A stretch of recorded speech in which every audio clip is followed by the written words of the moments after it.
Right, so good morning, everyone, and welcome to this week's meeting of the Tacoma Pierce County Coalition to End Homelessness. Um, I am astounded at the attendance early on this morning. That's great. Usually I'm waiting until 2 after the hour just to get to 30 people, and we're at 44.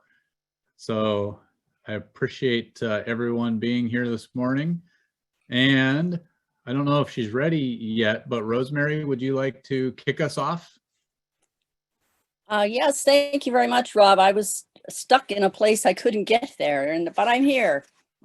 Today, I've gathered my comments for us under the umbrella of poetry, pandemic, and pertussis. So to be explained, April is National Poetry Month, and I found a delightful story and a resource to share that I think you'll all enjoy today. Last year, Arizona University poet Tyler Mayer was on a conference call about how the arts could support COVID-19 vaccination efforts, and he had an idea. He said, "We use poetry in social settings to show that something's important, weddings, graduations, presidential inaugurations, and this was important. There's a common and pervasive experience trying to make sense out of what's happened, and poetry offers a way to explore that." So he contacted David Hassler, who directs Kent State's Poetry Center and uses digital platforms to create community poetry. And he pitched the idea to young young people's poet laureate, Naomi Shabab Nye, who started composing as they talked. So here's her short poem. She says, "Save us, dear vaccine. Take us seriously. We had plans. We were going places. Children in kindergarten. So many voices in chorus. Give us our world again." Her poem became a model for the Global Vaccine Poem Project, which asks people to add to a collective poem. And within 5 weeks, 8,000 people had visited the website, adding 1,200 stanzas. The responses were from nostalgia to what life was like before, to hope for what could come. And you'll find a lot to explore on that site. I'll put it in the chat, but it's globalvaccinepoem.com. They're also publishing a book this month titled Dear Vaccine, Global Voices Speak to the Pandemic. So that's that. And what about pertussis? March was Women's History Month, and I brought a few comments over the weeks honoring amazing women who've changed the world. I know it's April now, but today I ask you to remember the important work of medical research and medical health teams in responding to pandemics. In our coalition's collective work to end homelessness and its debilitating effects, I'm especially grateful for the contribution of the Medical Reserve Corps, Jan and Verna and Christine and others, and for the continuing updates and advice from our health department representatives, especially Jenny and Rachel. And for the vaccine history and women's contributions, I recently discovered the work of 2 white women, Doctors Pearl Kendrick and Grace Eldering, and their African-American lab assistant, Lonnie Gordon. They studied pertussis, the cause of whooping cough, in the early 1930s, and developed and ran the first large-scale study of a successful vaccine that has saved hundreds of thousands of children's lives worldwide. They did this work under poorly funded conditions and faced with ongoing skepticism from the male medical establishment. They further developed the first diphtheria, tetanus, and pertussis vaccine that's the basis of very common immunization. And as for today's pandemic, I also want to call out the work of Dr. Kismetia Corbett, who was a key scientist in the development of the Moderna vaccine. So we have wonderful work by wonderful people. And for the tireless efforts to promote health and save lives, I say, dear women and dear vaccine, our debt to you is deep. So that's the center for today. And we meet together, thank you. We meet together in this space as an open table, welcoming voices of all that we can hear during this period of time. And we have a few norms that we use for our participation. These are familiar to most of you, but if you're new, we ask you to keep yourself on mute if you're not speaking to avoid background noise. And if you're doing other activities, to also mute your picture or turn your video off so we don't see distractions in that way either. We also ask you to use the hand raised function when you'd like to speak. That will allow Rob to be able to see people in some kind of order. And if you don't have the capacity to do that, find some way to get somebody's attention, and we all look at it as much as we can, so we'll keep him informed as well. We also use the chat function as a way to communicate during the session, the time we have together, since we have a large group and not everyone gets a chance to speak. Use that there to share your information, to let people know what you're interested in, to ask questions about what's being presented that you don't have time to ask. And we save the chat, and it's available for all of us to use as a resource for the future. So with that, I'd like to invite people who are new or who are returning after being away for a while to just let us know that you're here. If you're associated with an organization, what that one is. And if you'd like to put your name in the chat in your organization, that would work as well. So I invite people to do that. And Rob, if you'll recognize folks, that'd be great. I can't always see everybody. Certainly.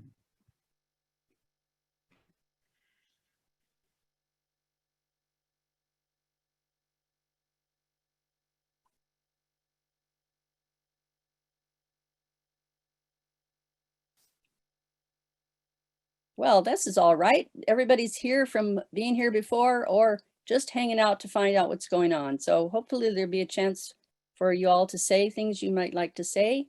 And I welcome you all to this coalition meeting from Friday, April 1st. I didn't do anything to be foolish, I hope, and encourage you all to have a good day. Thank you, Rob. Thank you, Rosemary. And I'm not doing anything intentionally to be foolish today either, although I still could make a fool of myself. So there's next couple hours, we'll see what happens there. So let's get started with our first regular standing item, and that's the This Week on the Streets portion of the meeting. What we're looking for during this part of the meeting is for folks who are doing direct outreach to people living outdoors in the encampments, share what they're seeing, what needs have been arising, any observations from what seem to be almost weekly sweeps that take place. Appreciate hearing from folks and what they're seeing this week on the streets. So I open the floor. Again, use the raise hand function or simply physically raise your hand if you're on camera. Love to hear what people are seeing out there this week.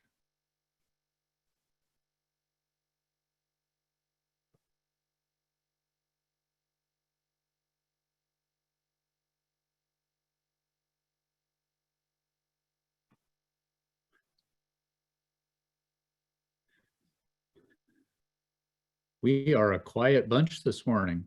So I'm going to call folks out. Richard, would you like to share what you're seeing this week? And then I see Andrea's hand up next.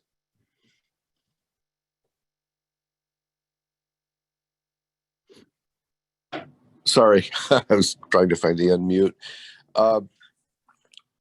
I don't know, it's starting to feel routine, but there was yet another sweep. This time it was again under 705 at the higher level, up by the Sound Transit Railroad tracks.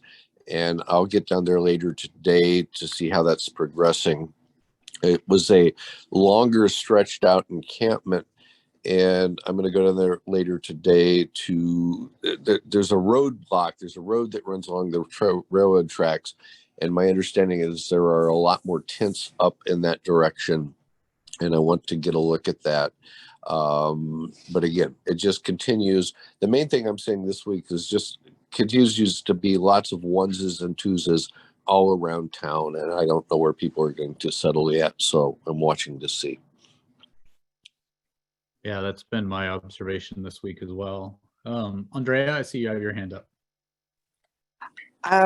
Just a lot of movement with the people. I'm having a harder time going back to the same people, whereas when I'd make my rounds in my area, I knew where people were at, and now I've lost track of all the people that I started to get to know. So there's definitely a lot of movement.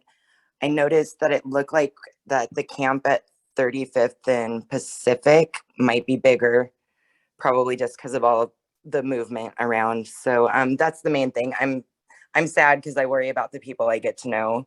And hopefully, you know, they've ended up someplace safe, but only time will tell. Thank you. Yeah. Yeah. Is it your sense that people are moving around simply because of the sweeps, or is it also just that people are just trying to find new places? I know because seasonally, this is a time where people will tend to travel back Right. and forth and stuff. And so I have watched that, but I feel that this is a direct result of moving the encampments. And it breaks my heart because every time we go and start to earn some trust from people, they move, they have to start doing outreach. Yeah. And you know, they're still upset from being upheaved from where they were before. So I really just don't see it being proactive. I just see it as an immediate relief to the people that are directly near it. And it makes them happy in that moment because they've reclaimed some of their space. But at the same time, if they don't wish to have an encampment, like, did they push it somewhere else? They're just doing it to someone else. So that's not a solution.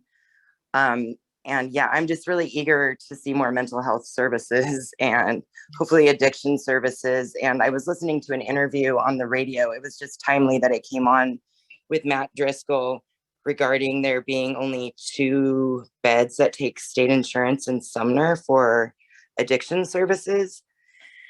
And that was deeply disturbing to me. So anyway, I'm sorry, I'll digress. Yeah. Thank you.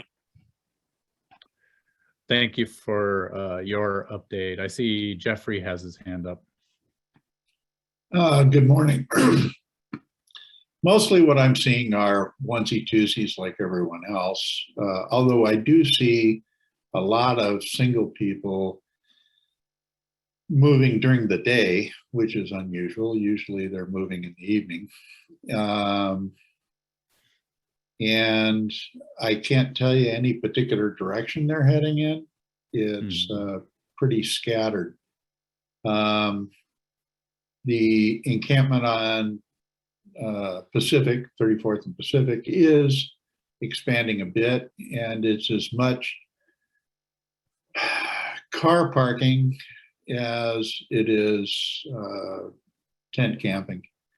Some of the people who are tent camping also have cars, and so they're there. They're being left alone for now. We'll see how much longer that takes, though. Thanks, Jeffrey. Teresa. So we've here at the G Street mural campsite, since the sweeps began, the latest round of sweeps began, the group of folks who live on our street has at least doubled. And the thing that I'm thinking about this morning is when I was out yesterday, several people talked with me about the fact that a lot of the folks who came from other places adapted to the norms that are here in the community, and people work pretty hard to keep the space clean and keep the sidewalks clear and really live in as much harmony as I've ever seen with an encampment in a community. But some of the new folks who've come in have been very different, and there are some spaces that are just, the person won't keep it up, and they won't allow anyone else to sweep it up, and it's becoming a sort of thing with the neighborhood that wasn't there before. So I think going forward, whatever we do, there's a piece of this which is there's low barrier and then there's low barrier. So people can have, if we don't set up campsites in a way that give people some agency about how it operates, and just 1 or 2 people can come in and wreak havoc with everyone else's peace in the campsite, I think there's something wrong. So it's something that we don't talk about much. We keep talking about having a place for people to stay, but also that piece of agency. Do we say that if you are homeless, then you need to live with absolutely everyone in every condition? Or do we say, maybe you have a little choice? So that's just a thought for the day. Thank you, Teresa. I appreciate your insight since you have so many folks right on the block there who are in your neighborhood. Patricia, you have your hand up as well. Yeah, I hear you, Teresa. That is why people sort of move or can't stay in certain places. So a sense of community. I also wanted to bring up traditionally during this time when the weather breaks, people move around anyway, not just necessarily, but with the sweeps, what they're doing is just shuffling people as well. So they'll find a different spot. But Andrea brought up a really great point in regards to treatment models and how Medicaid has very limited. You can't find, if somebody even wanted to find treatment for themselves, no matter what, if it's like mental illness, substance use and abuse or whatever, that it doesn't exist in a different, it just doesn't exist. And I think that they're just finding a place where people can lay their head in peace is one thing. You can stop that street homelessness, but the other part is how to change their trajectory. And truthfully, is it compassionate to leave some folks in the state that they're at on the street because they can't receive treatment? So thank you for letting me share. Thank you, Patricia. And any last comments of what people are seeing on the streets this week before we move on to our first presentation? Just a quick one, Rob. Yeah. Ed Jacobs brought up a point earlier this week, and I'm going to add an additional question as I talk to people, which is the number of times that they have individually been swept or moved. That there is research about the amount of trauma and the health outcomes as a consequence of being moved multiple times. And so in my repertoire of questions, that's one of the things I'm going to begin asking people about is the number of times that they've been swept. Just as an interesting data point for myself and the work that I'm doing out there. Thank you. Thank you, Richard. And Gerald, I see you have your hand up. Yeah, good morning, everyone. In the last couple of weeks, we've noticed the rising number of young youth and young adults. And that number is growing pretty fast. Last week when we were out feeding, it was we had to kind of break up a little situation between some youth and some of the adults because they didn't want them in that area, right? Because it's a danger to them because of the activity, but it also, puts them in at risk or vulnerable for street sweeps or attention that they don't want drawn to them because of the young folks there and the potential of, pedophiles or whatever. And one of the adults was pretty much trying to intimidate them to get out of the area. So that number is rising, but where do they go? And what do we do and how do we help impact that? So that's just something I think we got to keep in mind. Gerald, do you have a sense of what's causing that rise right now? I talked with a couple of them, and talking with a youth, it's kind of hard to reach when you're 56 and someone's 14. But their thought is that it's time to get out of their parents' house, and trying to tell a 14-year-old you're not ready to get out of anyone's house. But it's kind of the weather is breaking. They feel more confident when they have peers who have similar thoughts. So it's kind of a challenge, but that seems to be the consensus. Yeah. Well, appreciate that background information as well. No worries. All right. So thank you for sharing what you're seeing on the streets this week. If there's any additional information you want to share in the chat, again, that is a great resource and something that we retain over time. So please do feel free to share and comment there. Let's move to our first presentation of the day, and I'd like to invite Sunshine Harper from Tacoma Community College to tell us about the CHAP program as part of our Community Spotlight series. Hi, Rob. Hi, everybody. It made me think when you were talking about the youth and homeless that, CHAP with Fresh Start and some of our youth education here at TCC, we now take those students and they can get into the CHAP program. So I want to somehow reach out to whoever is working with that direct outreach out there to let them know, so that these young folks know that they can come and possibly get into housing with the CHAP program. But anyway, so CHAP is, I'm the CHAP navigator at Tacoma Community College. And we are a housing program for college students or Fresh Start students, lots of different students. And we work with, well, some that are housing insecure, some that are homeless on the streets. We work with a vast population. The services we offer is we offer a referral process through TCC, through me, and I can refer people to either a property-based subsidy or a tenant voucher. And it's all subsidized through Tacoma Housing Authority. So I'm going to kind of explain real quick just the property-based and the tenant-based. The property-based is 4 different apartment complexes that we partner with. And it's sort of like the referral process would be, I would refer the students after they apply, I would refer the students over to the property managers and they go through the process of approving them. And it's subsidized through portion of the rent is subsidized through THA, Tacoma Housing Authority. And then the tenant base is very different.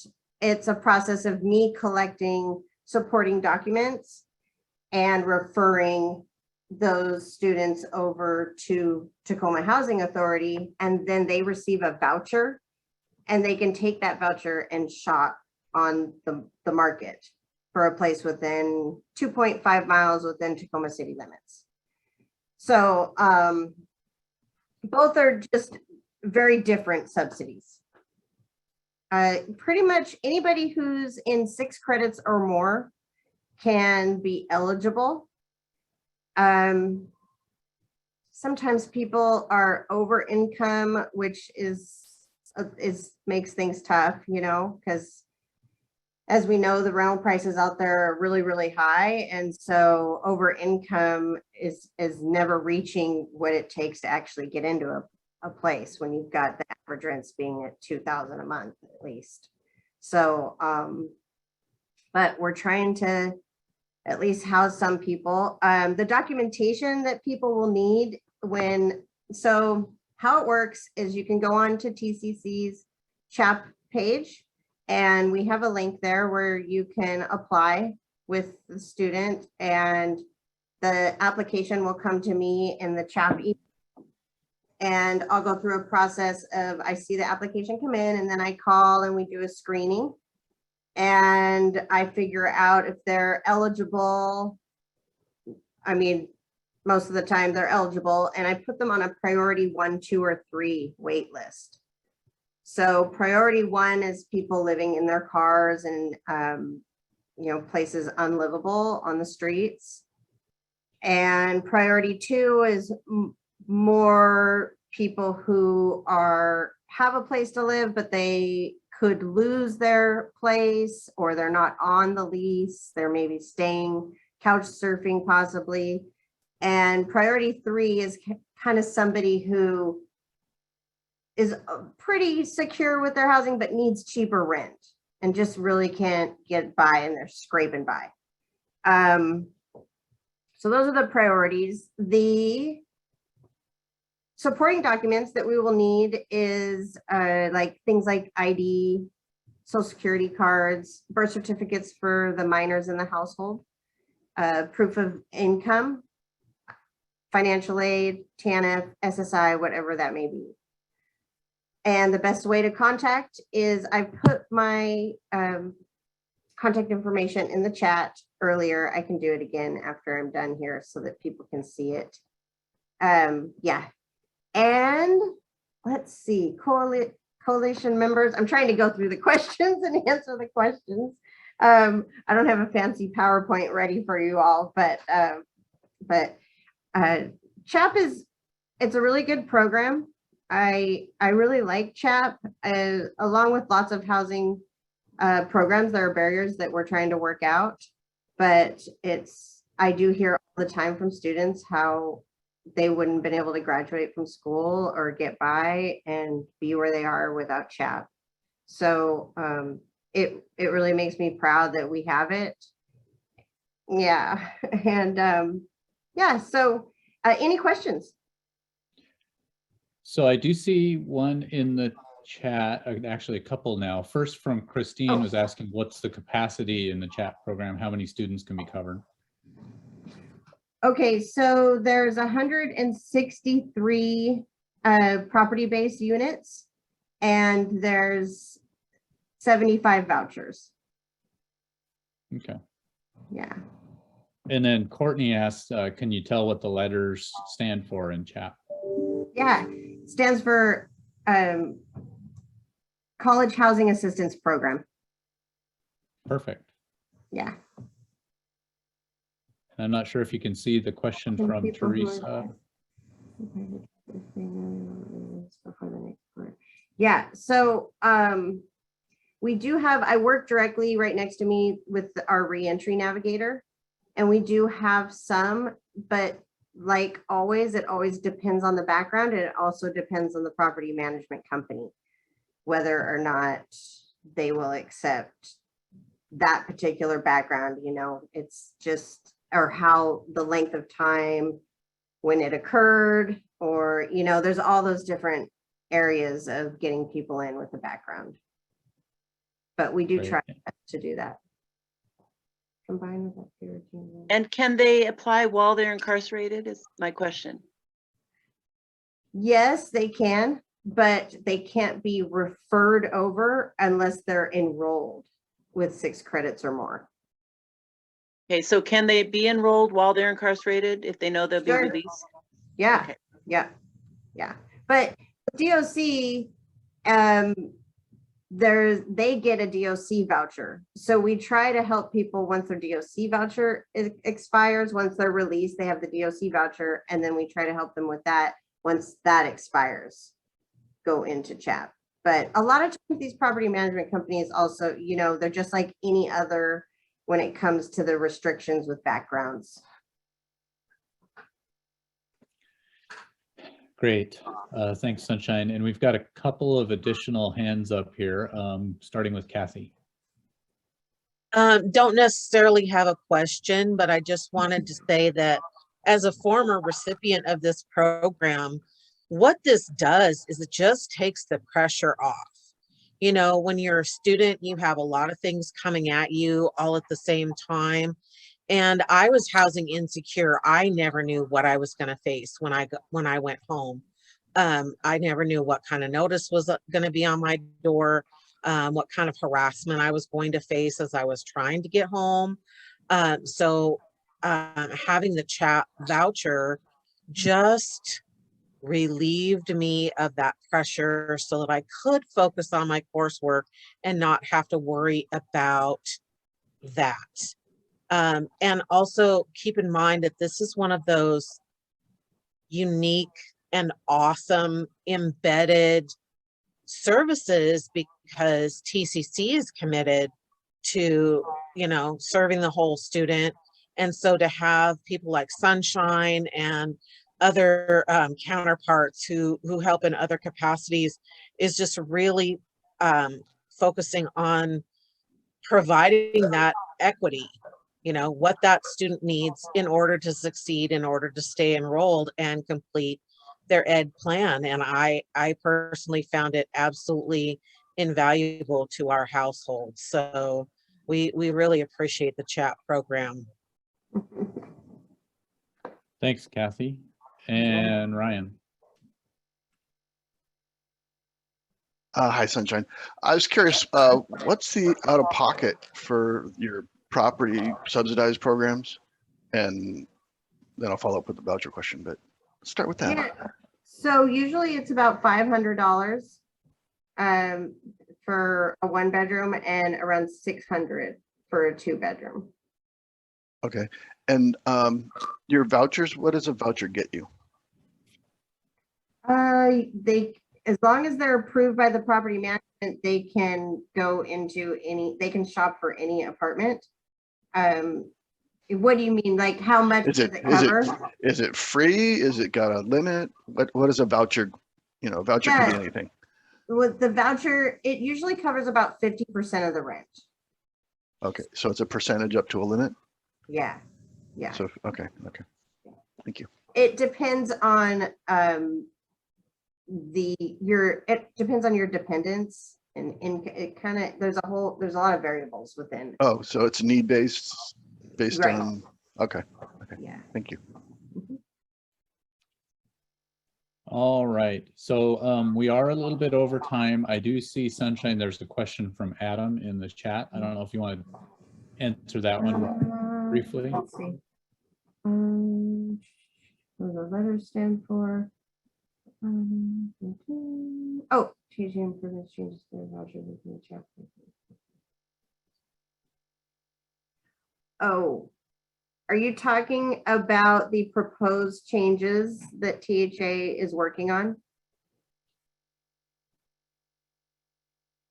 I can't, I was worried someone was going to ask about this. I can't really comment because I don't know what's going to happen, and I'm not sure. So that's more what THA is working on, but we're hopeful. They're trying to they want to change the voucher program from being a CHAP voucher into more like a Section 8 voucher. And yeah. Okay, more to come on that. So Yeah. Thanks a lot, Sunshine, for being here and sharing about the program. It's great to see you. Oh, thank you. Thank you for having me. Thanks for letting me share about the CHAP program. Of course. Please reach out if you know anybody who wants my help. I'm right here, Building 11, TCC. Yep. Perfect. All right, so let's move on to the next item on our agenda. And this one goes back to Rosemary to talk about some work that the Coalition Governance Work Group has been doing. Thank you, Rob. I will try to make this a little briefer. I've written up some things, and I don't think I want to take up more of our time. If we can make it a little shorter, but you haven't heard much from us. We're a governance work group. We listed on the Zoom calls for people. Before I continue, I want to just check and make sure that I'm not doing anything with this speaker that's making people hear things funny. Does that sound all right? Sounds okay. Okay, so we haven't reported much on what we've been up to, but we started as a group early last year, so early in 2021, and we had a task to focus the coalition's attention on how we might strengthen our collective ability to respond to homelessness. The context for this is that we had organized 2 public Zoom summits.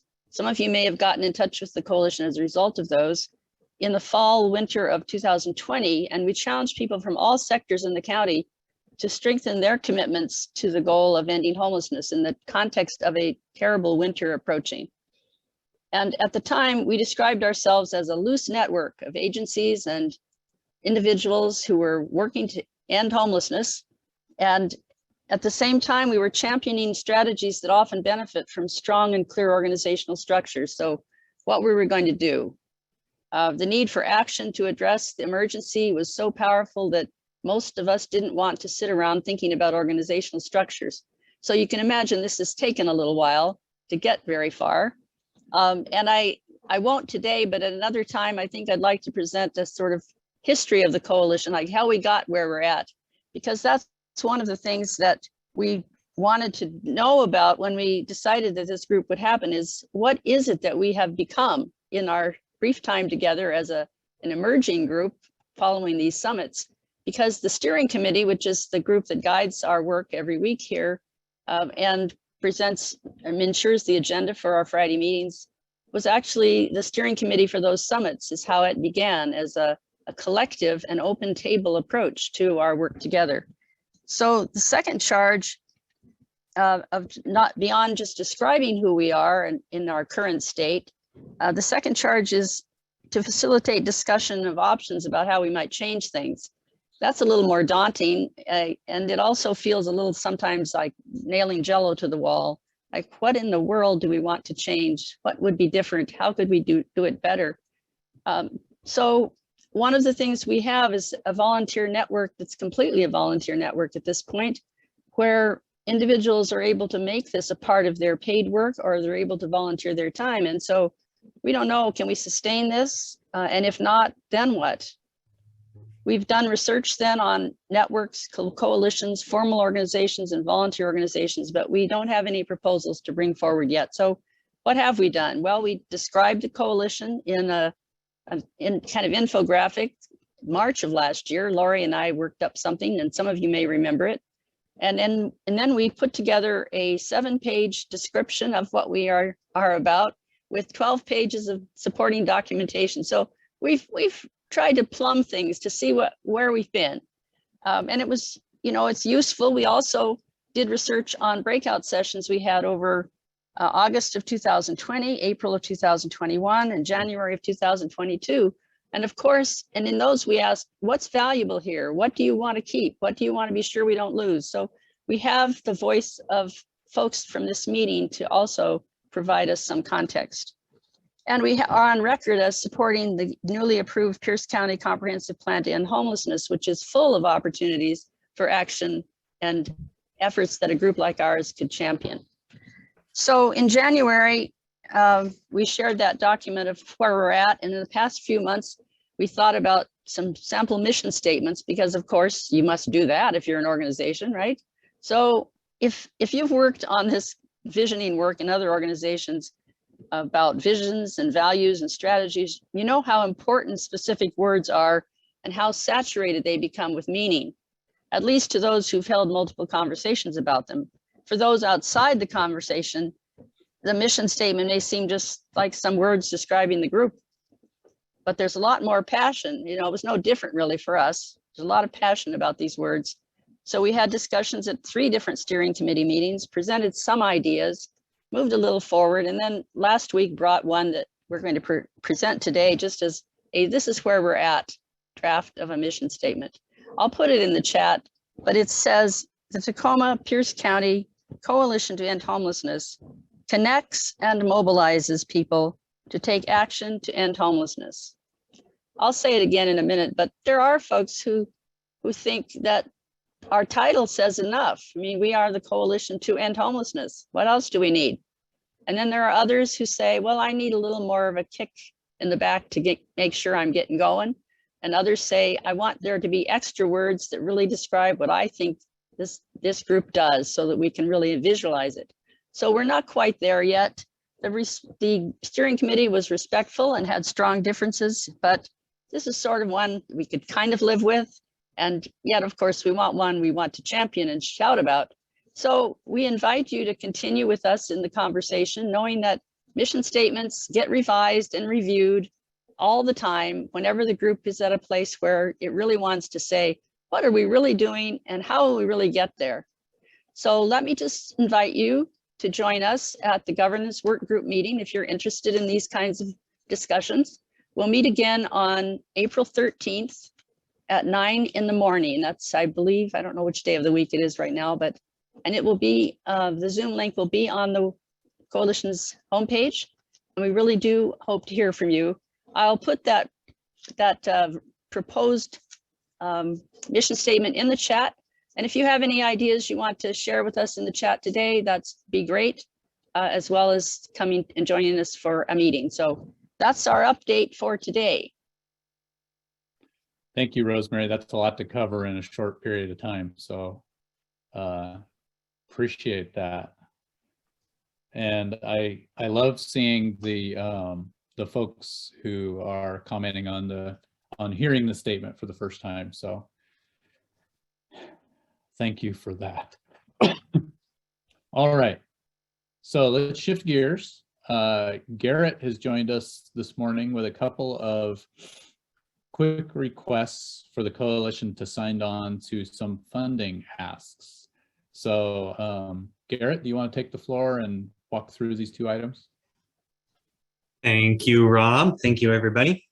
So apparently federal earmarks are back, although they're not called earmarks, they're called congressional directed funding or something like that. So some of you have probably seen some announcements from our representatives. So Pierce County is making 2 requests around homeless program funding. So this is one-time capital funding it's one-time funding we intend to use for capital. So we have 2 projects that we want to put this forward for. The first one is additional funding for a hotel purchase in Fife. So the intention of this, like with the purchase of the Comfort Inn, that's now the Aspen Court that Lehigh's operating, is that those funds will come together in an RFP for a nonprofit organization to then purchase the hotel and operate it as shelter with an eventual conversion into permanent supportive housing. So the meat and potatoes of what we do in kind of the world of advocacy is ask for both of those things. So I think this fits really well with our comprehensive plan and with the goals of the coalition, right? We can't stop encampment sweeps until we have places for people to go. So that's exactly what that funding's for. The second project that we're applying for funding for is additional funding for a medical respite shelter. So we're looking at a building that has 110 beds that's about $14 million. So we have $4.5 million set aside, and this would be asking for $5 million more. And we've kind of got places where we might be able to get the other amount. And if that extra doesn't work out, it would still be around $10 million. That would allow us to purchase, again, another shelter. Our goal with this is to have a 100-bed shelter with about 50 of the beds being medical respite. So that's short-term medical support for people that are too ill or injured to be out on the streets, but do have a recovery plan, sort of, right? So they've got wound care going on or a severe illness. And so heightened level of medical care, but not a hospital, right? So it's good for our people because they're not in a hospital where you go to get sick, right? And it's good for the hospitals because it frees up space so that they can do more. So this request is for the coalition to author letters of support. So I presented draft letters of support to the steering committee. It's basically, yes, please, let's build more shelter. Would you please give us money to buy the buildings? So that's in a nutshell what we're asking the federal government for as the county, and what I, as a county member, am asking the coalition is for letters of support. So we have letters of support now in hand from Elevate Health, from the Tacoma Pierce County, I don't even know what you're called, the health department. Adam can correct me on the actual Tacoma Pierce County Health Department. And we should have them from the 2 major hospitals as well. So Homeless Coalition would put the bow on it. Perfect.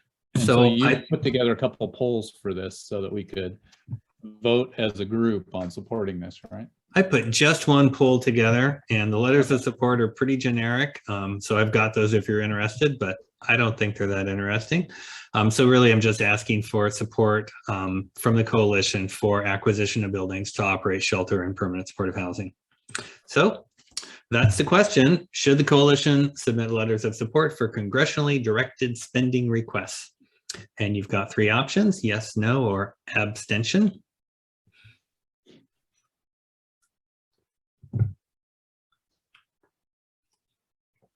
I was going to play my harmonica solo because I actually set it out this time, but I'm going camping this weekend. So the harmonica is packed in the bag because I'm leaving at like 5. So one more time, it's just going to be waiting. There is one question for you. Oh, Garrett, in the excellent. chat. Yeah.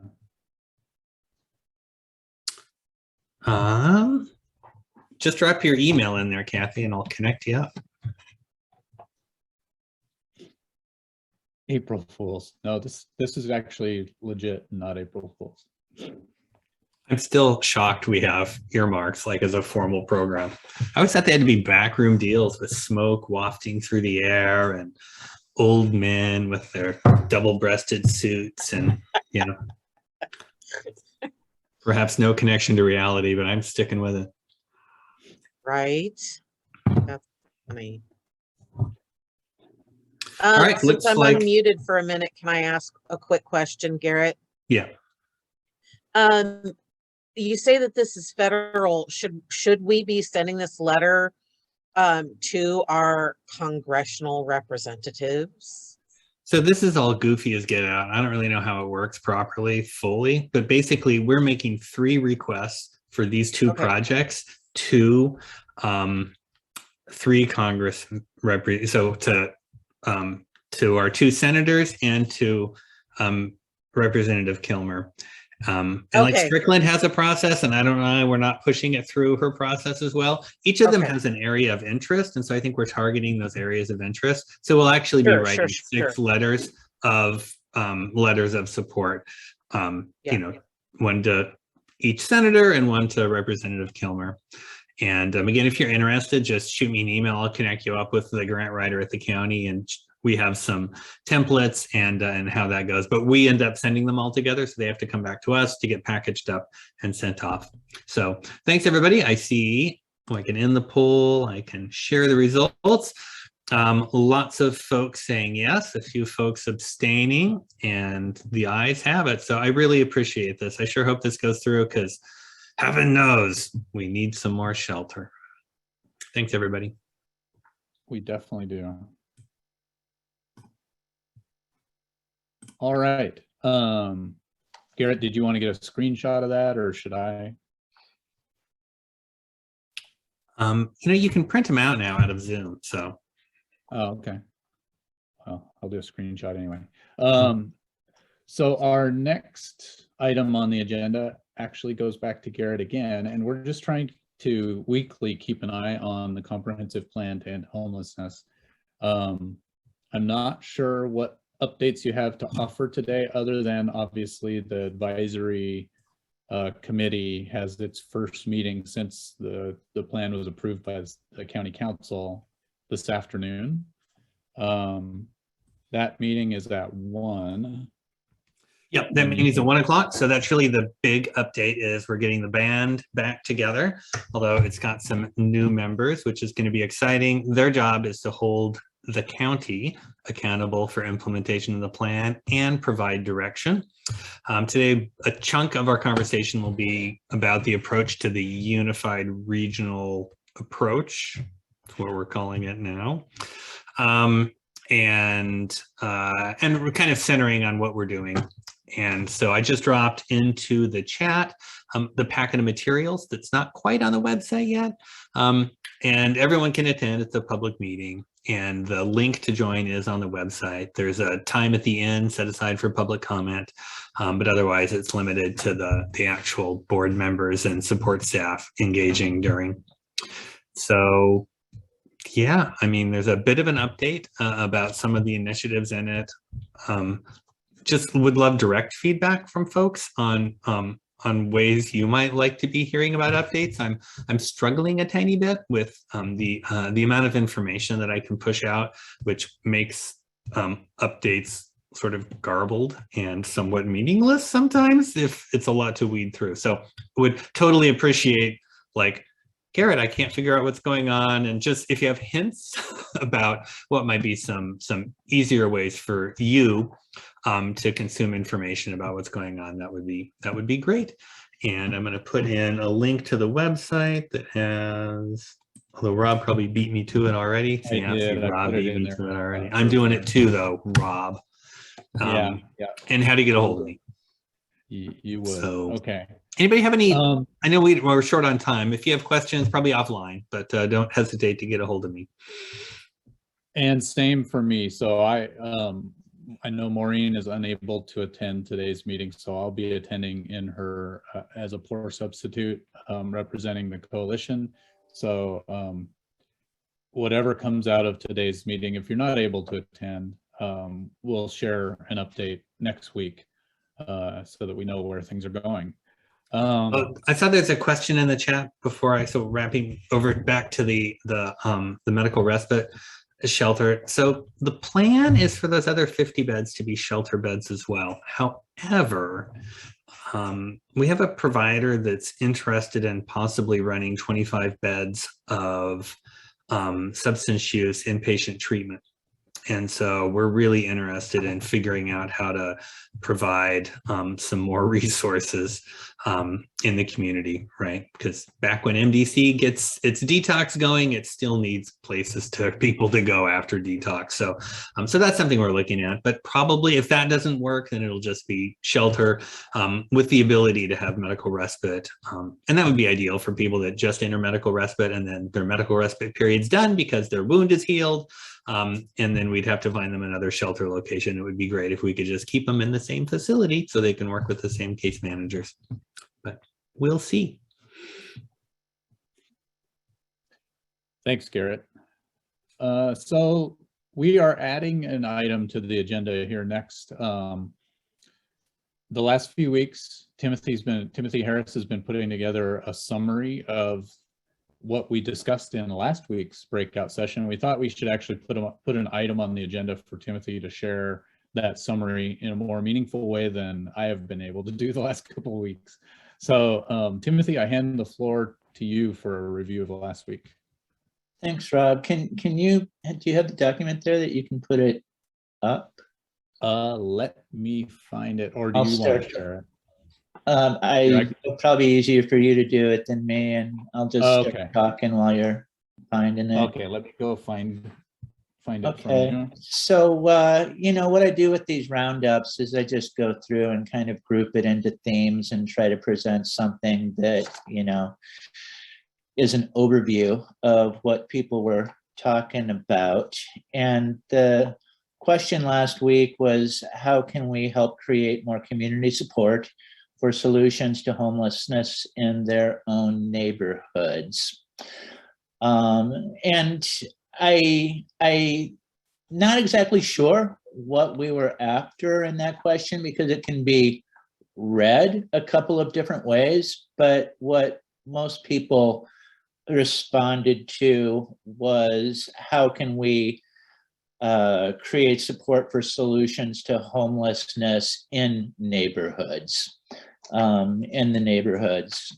So some of the themes that arose are stories of people with lived experience is one of our most powerful tools, and some themes within that are the power of storytelling by those with lived experience and putting unhoused voices up front in community engagement and education efforts. And another theme was strengthening the sense of inclusive community and how we're all in this together. Down at the bottom of that section, somebody talked about how they prioritized educational events in neighborhoods using role plays and the voices presence of people with lived experience.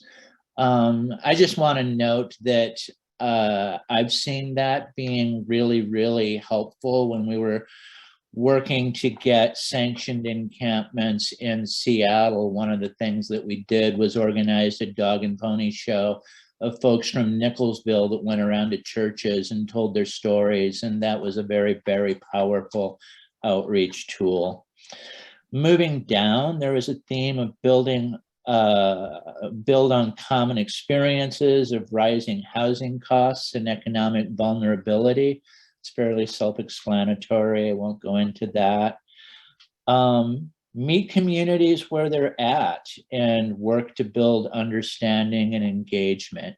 Some of the themes within that were proximity, building empathy, and building small sanction camps and involving the communities in those camps as a way of creating proximity and the empathy that flows from that. There was this theme of it's not us and them, we're all we, and that when we seem to dismiss people's concerns and assume that they're uncaring, we miss opportunities to really listen and create allies. And another theme in there was needing to understand our gaps and how community resources can be leveraged to create engagement. And then down on the next page, yeah, the creative ideas and gaps to fill. That's kind of a miscellaneous section where a bunch of stuff that kind of didn't fit under other themes got put. I'll highlight a few of those. There was one about needing to constantly measure progress against the need that's out there, talking about a mindset shift, where we're really kind of tracking what's needed in our progress against that, and that would be a useful tool. There was a urgent need that was identified, talking about disabled and blind unhoused people are being denied shelter because they aren't independent enough, and this is a real need that needs to be addressed like yesterday. So that seemed like something important to pull out. And, you know, a number of the suggestions in this are sort of like whole organizing projects in themselves. And there were several of those that appeared in this column. Several more are, yeah, being more proactive, the city and county basically trying to get ahead of what's happening in the encampments with hygiene services and stuff like that. More support with outreach workers, not waiting for encampments to develop into, you know, entrenched problematic places, but, you know, doing more to provide services as an alternative to sweeps. Offering unhoused people employment and cleaning up areas, trying to create some kind of program around that. And then there was this idea of offering a financial incentive to property owners to host encampments on their property, or maybe allow someone to park there. And then it closes with an assertion that people have the right to live in the community in which they became homeless. And that is the summary. Thank you, Timothy. A lot to chew on from that update last week. So thank you for everyone participating and for that wrap up. What we wanted to consider for our breakout conversation this week was to, in light of trying to keep the comprehensive plan front and center, we know that for the plan to be successful, we need to do outreach, and there's not yet a defined process for how that outreach will be done, but we thought we could help kickstart the process by talking about who we should be doing outreach to in an effort to move the comprehensive plan forward. I think some of that will become obvious as we learn about the establishment of new sites that will be hosted in different communities. But who are some of the folks who proactively we can do outreach to in an effort to move the comprehensive plan forward? So let's spend 10 minutes in breakout rooms today talking about that. Let me open these rooms. What we will do is the same thing that we always do. I'll put you in rooms of 5 or 6 people, and we will spend 10 minutes. Somebody please take notes and come paste them back here in the chat. And we will come back here at 10:10. Away we go. Welcome back, everyone. Hopefully that was a good opportunity to talk about folks who we should reach out to regarding the comprehensive plan to bring our community along in that work. I look forward to seeing folks' ideas in the chat. Please do remember to paste those in there so that Timothy can create another good roundup of what everybody talked about today. So I'm sure that felt like a little bit of a short amount of time to consider the topic, but we're all here just to kind of network and meet each other, and hopefully that was useful.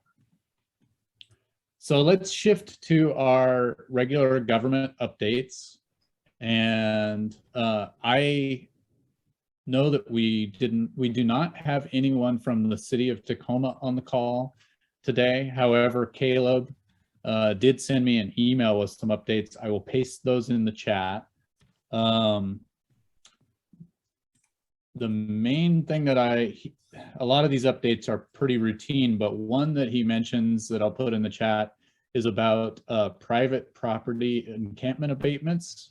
And this is what we saw happen down at South 40th and Fife that Richard had posted photos and things from last week.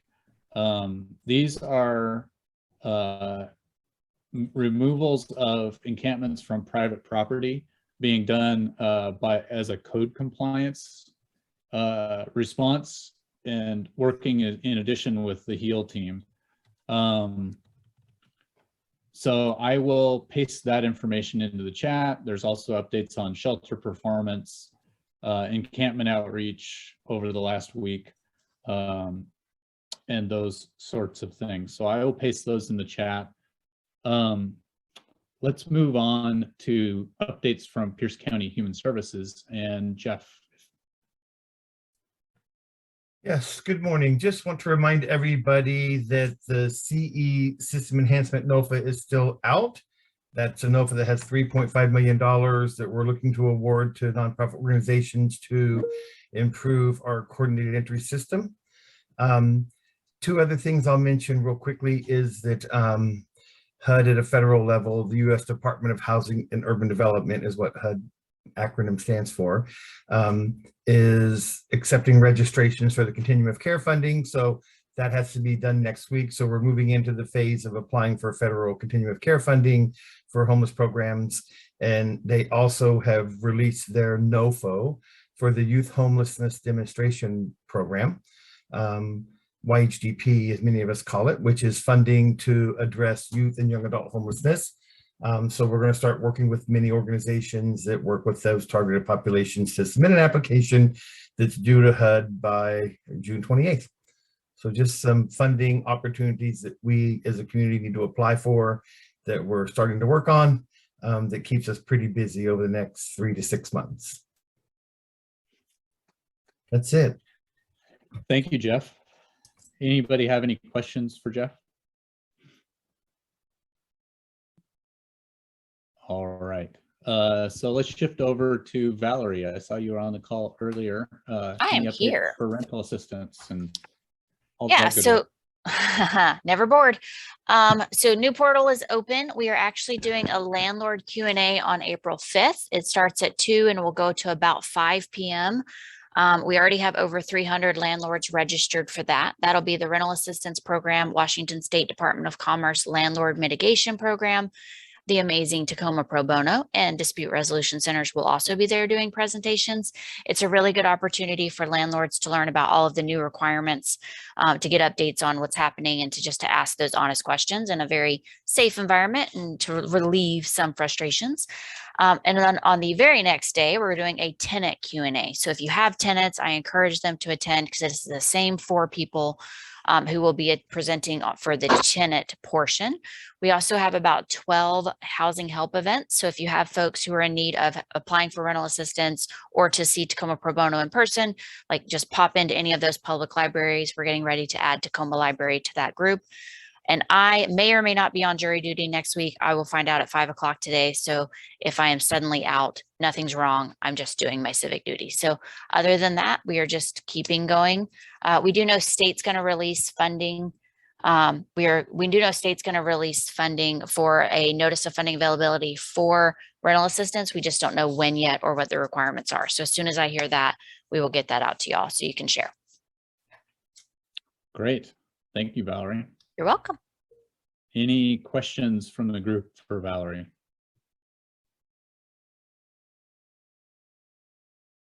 Yay for civic duty. Yeah. All right. I also know that Jenny let me know that we shouldn't expect an update from the Tacoma Pierce County Health Department this morning. I don't know, Adam, if there was anything you wanted to say, but I don't have an official update today from the health department. No, I don't have anything from any of the communicable disease stuff. We did get one of our housing blogs published a couple weeks ago. I won't be able to put the link in because I'm on my phone. One of the many efforts we're working on to get us more plugged into just the housing response or the homelessness response and housing response, I guess. And so that one had a focus on racism's impact on housing. So great. We'll go find that.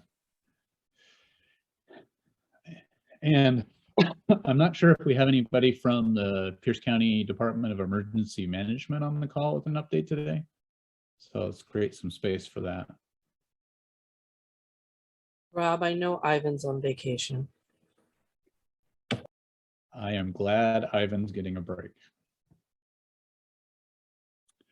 All right, so let's shift out of our government updates and do a slightly related advocacy update. What I'm trying to do again in these advocacy updates is to share opportunities for coalition members to advocate at the city, county, regional, and state level.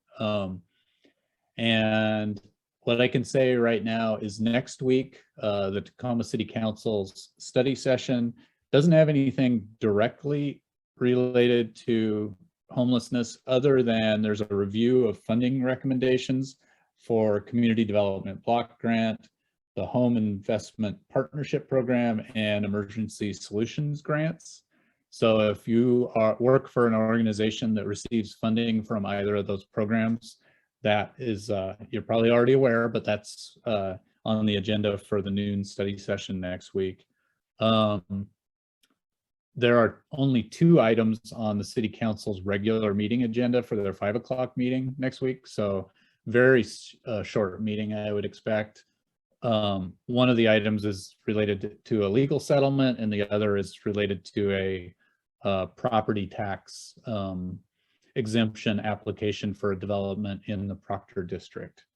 So if you typically would make comments about the limited property tax exemption program and its impact on budgets and homelessness, that's an opportunity there. I do know that there had been some community thought that there could be a meeting coming up very soon of the council's Community Vitality and Safety Committee. The next meeting of that committee, which is the committee that has been making recommendations related to a potential camping ban, will take place on April 14th. So we've got a little bit of time there before that committee comes back up. I do want to offer a reminder, if you're marking your calendars, the April 12th study session for the City Council, the last I had heard is supposed to include an update on the city's homeless action plan from the Department of Neighborhood and Community Services. So that does not appear on an actual agenda yet at this point, but by this point next week, we will know for sure if that's on the agenda for the April 12th meeting. Just wanted to let folks know that one will be of interest. I am not aware of anything for sure on next week's Pierce County Council agenda that we would want to call attention to. Sally, any ideas that you have?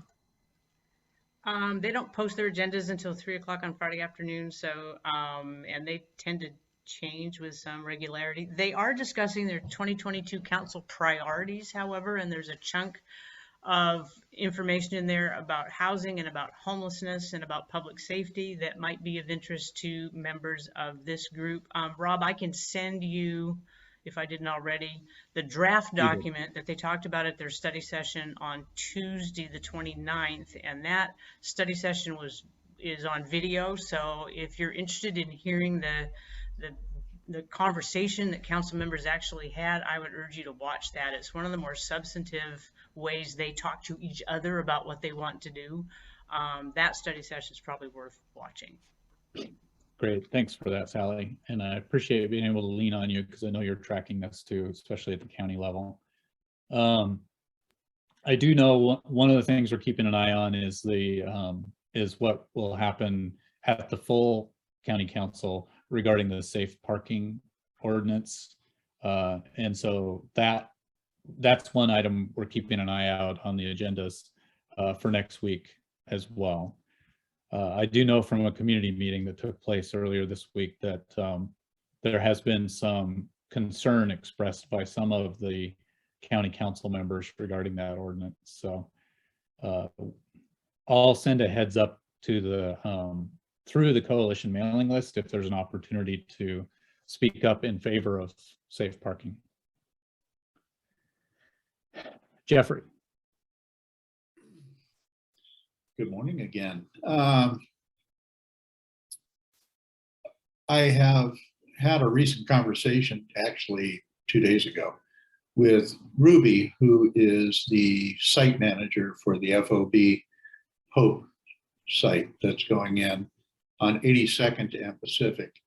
My church is going to be one of the churches feeding that camp. And they have almost all the tents set up. They are still waiting on the city to provide water.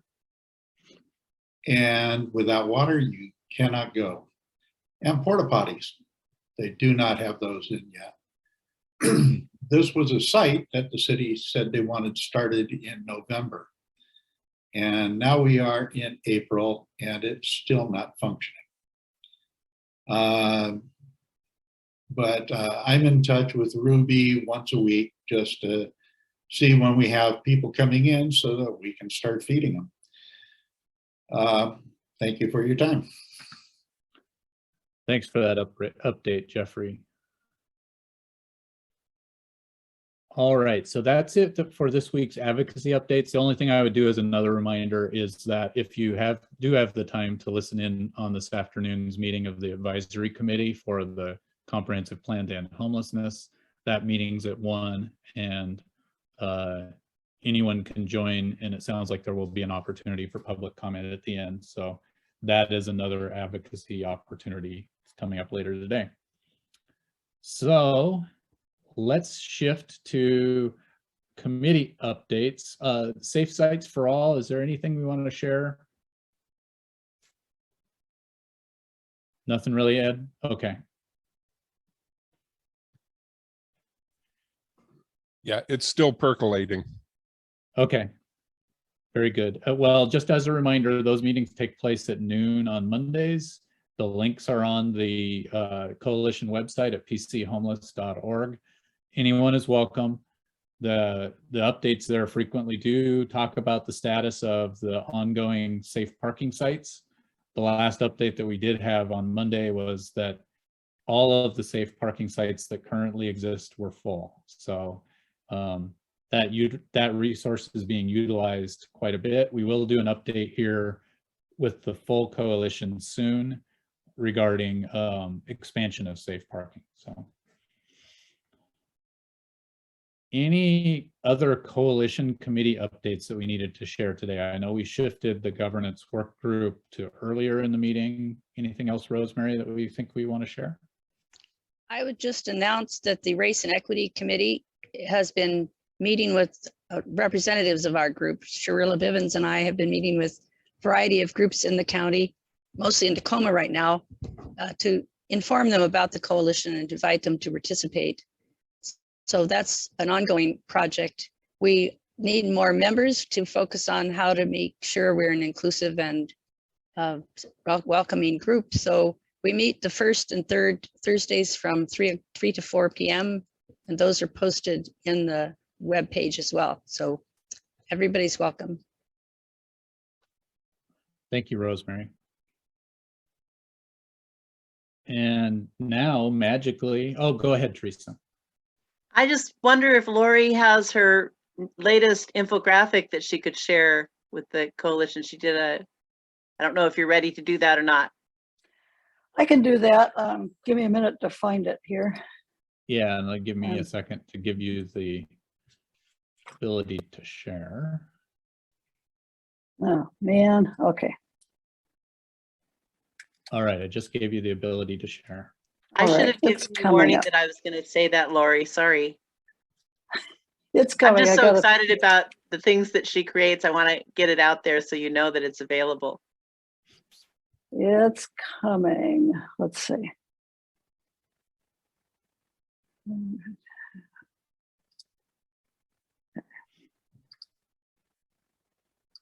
Have to jump through many hoops.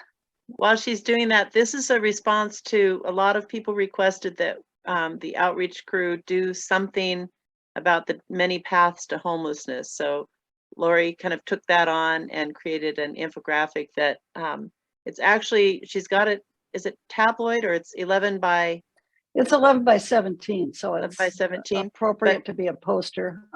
Okay, I can share it now. Thanks.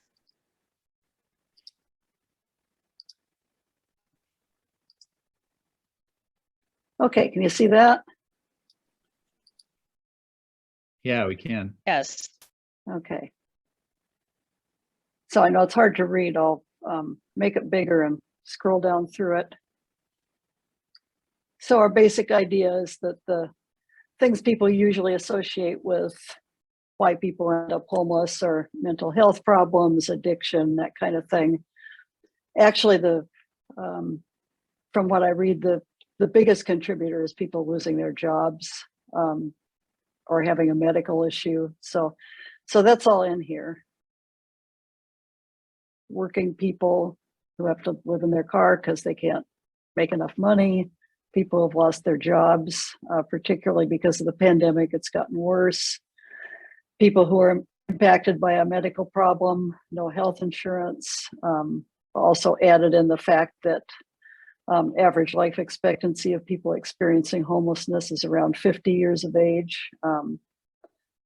People who have just been priced out of their place. Cost of living keeps going up. Victims of domestic violence. And really important fact that 50% of homeless families with children are Black families. There's a lot of impact just based on race in terms of who becomes homeless. So that's what we got. And that's designed to be a poster that can be printed out and posted. So start the process. Where can folks download a copy of this so they can print it? Seems like there's a real opportunity here.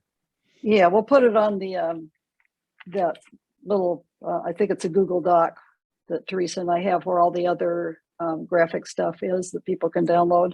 And I'll put a link to it in the chat here too. Perfect. Yeah, I think that's really appealing and going to be very useful. I'm just imagining that being used for a public information campaign that could be really effective. Great. All right, we'll get it out there. I will, and you can, email me, email Teresa, we can send you the file too. And I am planning to print some copies, so happy to do that. Fantastic. Well, and you're getting a lot of great feedback in the chat. Oh, excellent. Lori, this we can only print this out 11 by 17. I'm working on a 8.5 by 11 too. That will also be available. That's great. Thank you. But if Yeah. somebody, Go ahead.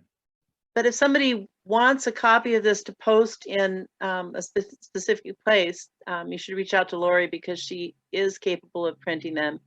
Yeah. She's not going to print out a dozen for somebody, but if you need some for posting, we talked about this. I'm not just offering it out of the blue.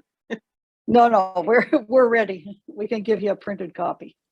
Yeah, maybe for the city council chambers. Sounds good. Yeah. Little guerrilla posting. That's okay too. Yeah. Oh boy. Don't get me started, Jennifer. I saw a conversation on Nextdoor earlier this week that I decided I didn't want to start a world war and I just backed away. But this graphic could be really useful. All right, so we've come to the part of the meeting where we have a little bit of time for people to offer announcements for the full group. So yeah, 11 feet by 70. That would be easier to read. So does anyone have any announcements they would like to share with the group? Patricia? The National Healthcare for Homeless Network is having their national meeting in Bellevue, May 10th to the 13th. And they're also going to have a rally in regards to the basic needs of homelessness. I'm going to put a link into the registration or so forth. So thank you. Thank you, Patricia.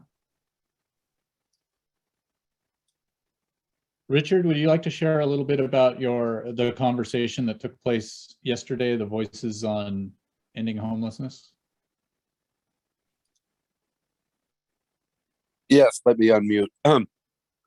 So yesterday I hosted a second conversation on ending homelessness that was focused on the comprehensive plan. We had Lyle Quasim, Debbie Regala, Dave Alger, Rick Talbert, and Noel Hagens conversing on that, as well as a few participants that joined in. I will compile the notes on the conversation. It was interesting. Lyle really focused in on goal 1 and 4, being setting up the system and then the adjacent systems and coordination. I don't have a lot of takeaways right now. Rob, you were there and might have a view of it. Some great, well-experienced people talking about plans and how to make them a reality. I think that a lot of what I heard was, yes, there's a lot of good work going on now to take the good elements of the plan and proceed as rapidly as possible, and that some successes could be had. Again, my focus then was listening. I'll try to compile the notes over the weekend and make those available, but it was a good conversation. One of the outcomes, and one of the things I've already been talking about, although I'm going to be gone for a few weeks, but is to have the next conversation about ending homelessness include people currently homeless. And at first it sounded daunting to me, but then I realized I can make that happen. With a little help from the Lived Experience Coalition and others, we could get some phones to people in the encampments and have them talk about what their needs are, rather than outsiders talking about what we think their needs are. And I thought, wow, what a simple idea. And so I think we're going to make that happen. We're already getting some suggestions of people that would be perfect for participating. And just by doing the conversation in its own self would be a means of outreach, as currently homeless people talked about what their needs are. And if people participated in that call, they could listen in, and maybe we could actually get some direct services to the participants. So anyway, that's one of the forthcoming ideas, and I'll have notes available before long on yesterday's meeting. So yeah, it was good. Any thoughts from you, Rob? You listened in as well. Yeah, so one thing, if folks want to go listen to or watch that call, the Zoom recording of it, do you want to share that, Richard? I don't know how to share it on the chat. Okay. But certainly anybody's welcome to it. I mean, it's part of the point. So I'm not 100% sure how well this is going to work for folks, but I did drop that file from yesterday's. It was an hour-long conversation onto my personal Google Drive. So you should be able to watch that there with that link. If there's enough interest, we could put it on YouTube instead, but that's just a private link. So if you want to take a look at that conversation, I do think it was good to hear the perspectives of the group there. It was a quick-paced conversation, and only one person swore, and it wasn't the one that I thought it would be. So, all right, moving on to other announcements and items for the good of the order. Patricia, your hand's up. Is that still from before? Sorry. Yep. Okay, no problem. And Jay, I see your hand up. Yes, actually, can you hear me? Sorry. We can. I was actually hoping to see if you guys would be willing to put that up on YouTube for a couple of reasons. I think it would be really good if we had access to it, so if somebody had a question about that conversation, they could see it. Because there's a couple of people in the LEC that are working on a national level, and I think that would really help them from a point of view. Okay. Yeah, I can work on that. It'll either be on a coalition YouTube or I could throw it up on mine as well. And I see the others posting about that. Thank you, Courtney, for that request as well. So I'll work on that later today between meetings. Anyone else with items for the good of the order?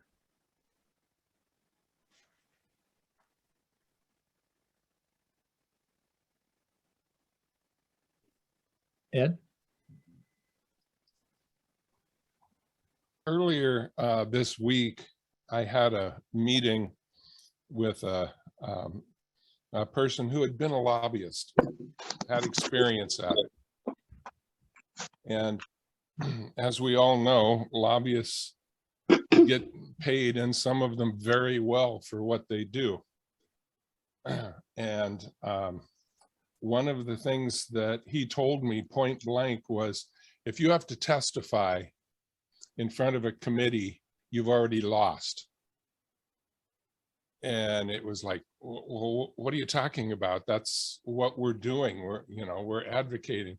He says, if you haven't talked to everybody on that committee and lobbied them to vote certain ways, you've lost.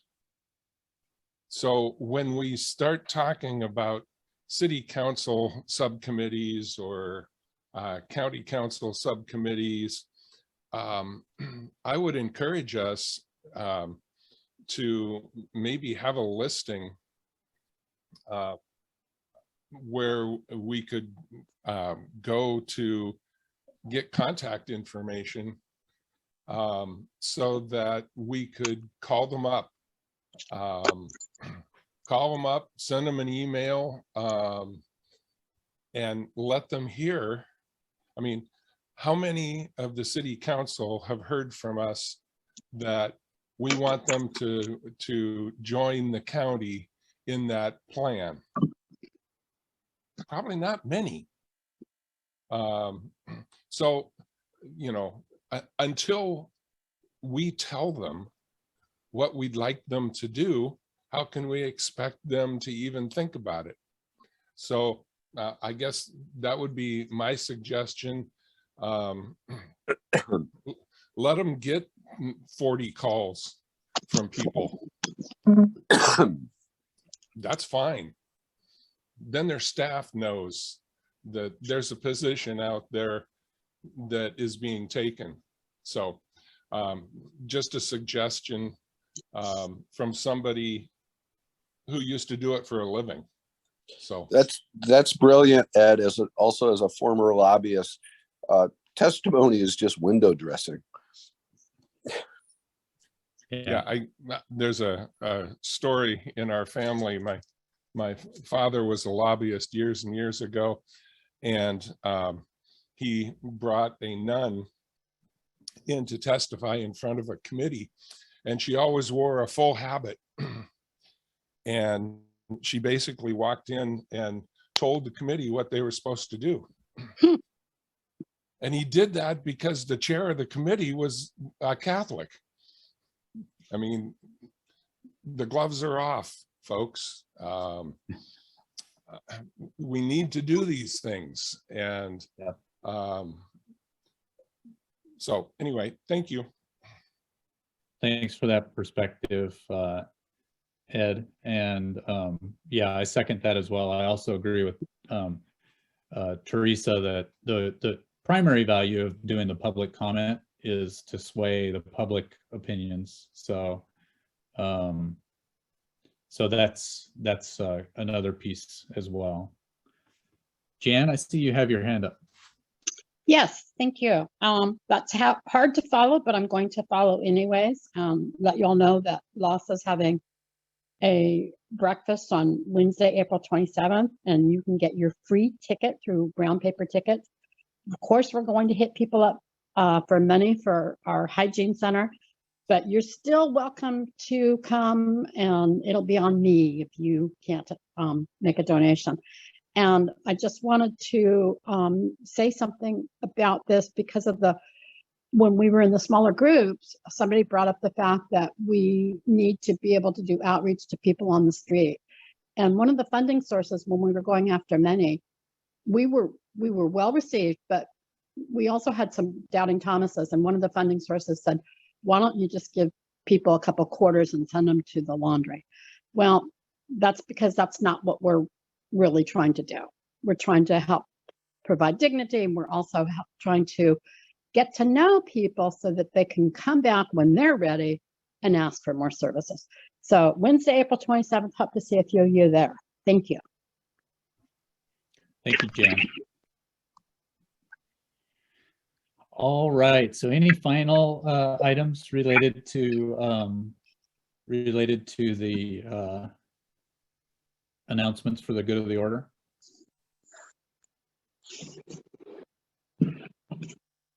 All right.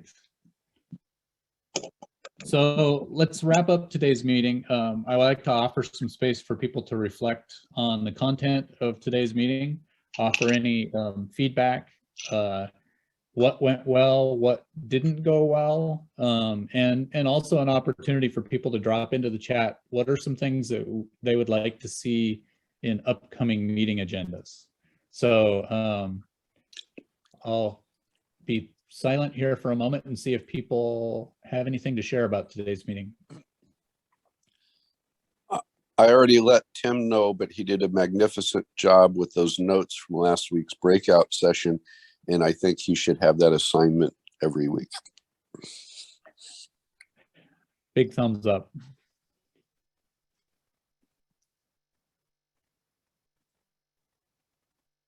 All right, so if folks want to use the chat to share any feedback, that would be fantastic as well. Yeah, can't assign him, he volunteered. That's right. At least he didn't have to be voluntold. Verda, I see you have your hand up. Excellent meeting today. Always excellent meeting, but I think today a lot of the information that we received is going to help us to move forward a few inches quicker and also get more people involved. I like the lobbying idea, and I like the poster, because this notion out there, all of us know it though, that people are homeless and are on the streets because that's what they want to do. They don't want to work. They want a handout. We know that's not true, but finding better ways to get it to the general public. And I think we moved the needle that way today a little bit more. Thank you. Thank you for that perspective. All right, and I do want to call people's attention to, there have been a couple of announcements in the chat that are good to share. Sheila just shared about Collaboration for a Cause, which is an event happening tomorrow at the South Hill Mall. That information is in the chat. Also, there is information in the chat from Michael Yoder about Project Homeless Connect coming up next week. From 11 to 3, I believe, at St. Leo's. Kathy, you have your hand up. I do. We are working on helping with the Tacoma DSA's Housing Committee on drafting a renter's Bill of Rights. If anyone has any input on that, or if there's already an existing document out there, if you don't mind, I would like to totally steal that line that people have the right to, what did you say? People have the right to be homeless or to camp in the area. What In did you their own say? neighborhood, It was their so own good. community. People have the right to live in the area where they became homeless. And I think that that's a really good, strong statement, because the force, a lot of forces are pushing people out to the margins of the city and the county. So if y'all don't mind, I want to steal that or borrow it. I think you have permission to do that. That's a great thing to assert. All right.